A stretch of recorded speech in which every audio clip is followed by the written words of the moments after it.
Welcome to this Premium Explainer. Today, we're embarking on a documentary-style investigation into the hidden neurobiology of appetite.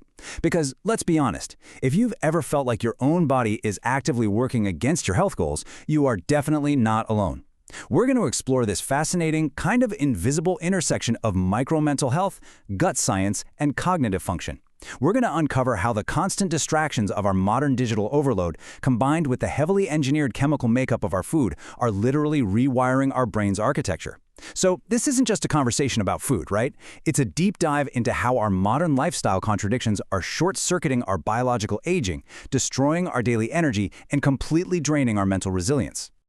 Okay, let's dive into this because it's the ultimate paradox of modern life.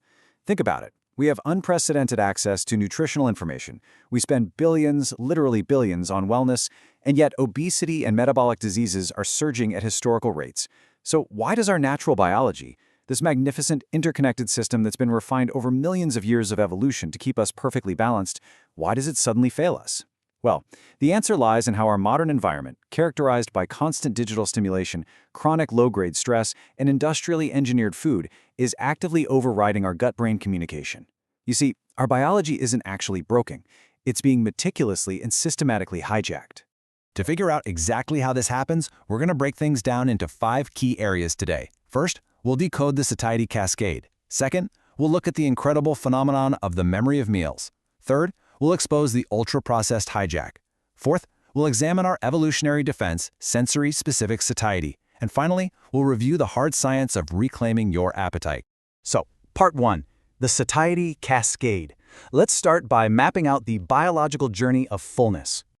To optimize our physical health, our cognitive performance, and our energy, we really need to recognize that feeling full isn't just the simple on-off switch in your stomach. It's an incredibly intricate, multi-layered physiological system called the satiety cascade. This is the sequence of events that tells your brain to stop eating, and it actually starts before food even hits your stomach, with cognitive expectations and sensory inputs like aroma, texture, and visual appeal. As food physically enters the gastrointestinal tract, the cascade shifts to post-ingestive signaling, where gastric stretch receptors activate. Finally, as nutrients are broken down and enter the bloodstream, post-absorptive chemical signals reach the higher brain centers. Now here is the absolute kicker. This entire neurological and chemical cascade takes about 20 minutes to fully trigger. Think about the modern American workday for a second. We have this culture of inhaled lunches at the desk, sandwiched between stressful meetings. In that state of attention fragmentation and high cortisol, we often finish a massive meal in 10 minutes, long before these physiological signals can even begin their journey to the brain. We leave the desk physically stuffed but biologically starving, and that resulting biological confusion triggers massive brain fog, pretty much destroying our capacity for deep work in the afternoon. Think about how elegantly this system is designed when it's allowed to work. On the fullness axis, when your stomach fills and stretches, it secretes a beautifully synchronized symphony of hormones, GLP-1, GIP, PYY, and CCK. These are your body's natural, built-in appetite suppressants. They communicate directly with your central nervous system to lower hunger and trigger satiation. On the flip side, an empty stomach secretes ghrelin, which is the primary driver of feeding behavior. This delicate gut-brain axis influences way more than just digestion. It regulates your mood, your systemic inflammation, and even your circadian rhythms. When this hormonal balance is thrown off by chronic stress or poor sleep architecture, our emotional resilience just plummets, and our cognitive endurance is entirely shattered. Which brings us to Section 2, the memory of meals. Let's explore what happens when your brain completely misses the memo. The hormones acting in your gut are really only half the story. We have to shift our focus upward to the cognitive psychology of eating, because our brain relies heavily on memory to regulate our daily energy intake. This brings us to a wildly fascinating neurological concept, meal engrams. Think of your brain like a biological hard drive. During those microscopic pauses between bites of food, your brain is actively writing a memory file in the hippocampal hypothalamic axis. This memory, this meal engram, acts as a powerful cognitive block against future hunger signals. Satiety doesn't just suppress the physical rumble of an empty stomach. It fundamentally alters how your attention networks process the world around you. If you don't form a vivid, deeply encoded memory of what you just ate, your brain essentially misses the memo that you've been nourished. Your physical stomach could be completely full, but your cognitive brain still believes it's in a state of deficit.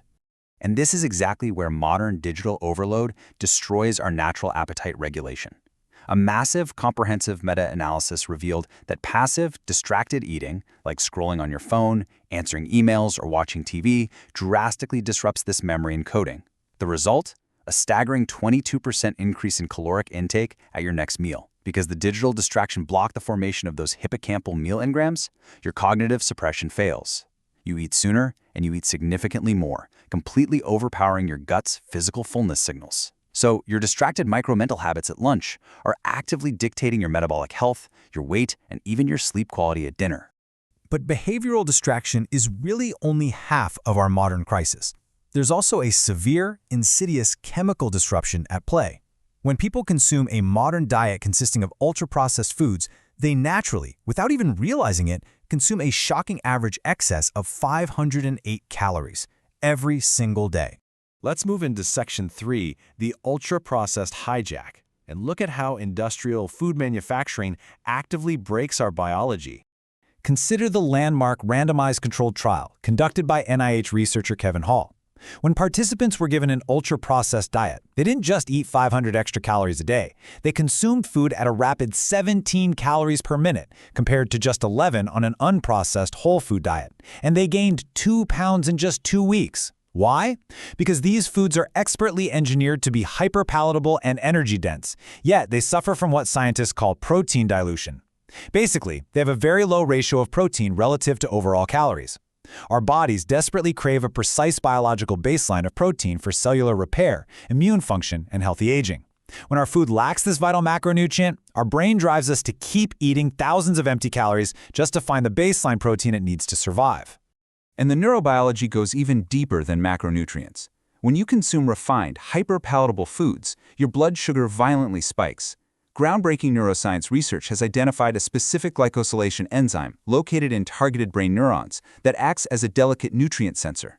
High post-meal blood sugar physically alters this enzyme. It literally short-circuits the signaling mechanism of appetite, creating a powerful, synthetic sense of hunger. This is exactly why eating a highly processed candy bar for energy often leaves you feeling completely exhausted, foggy, and ravenous an hour later. You aren't lacking willpower or discipline. Your brain's chemical sensors have been artificially hijacked by the industrial food matrix, throwing off your metabolic rhythms and sabotaging your daily energy. Let's shift to Section 4, sensory-specific satiety, because it's absolutely crucial to remember that our bodies aren't entirely defenseless here. We actually have a beautifully complex built-in evolutionary mechanism designed to protect us from over-consuming any single food source. This mechanism is scientifically known as sensory-specific satiety, or SSS. Handled by the orbitofrontal cortex in the brain, it's the progressive decline in how pleasant a specific food tastes the more you eat it. It's the reason why the first bite of a rich, heavy steak is absolutely incredible. But by the 10th bite, you're subconsciously craving a crisp, acidic side salad. Or why you always seem to have a magical second stomach for dessert after a massive Thanksgiving dinner. That is sensory-specific satiety in action. It rapidly downregulates the reward value of a specific flavor profile to physically force you to seek dietary variety and complete nutrition. What is truly wild here is that sensory-specific satiety occurs even with non-caloric foods. It's a pre-absorptive hedonic mechanism, so it's not about your stomach being physically full of calories, it's purely driven by sensory exposure to taste, texture, and aroma. However, industrial food manufacturers know this biology intimately.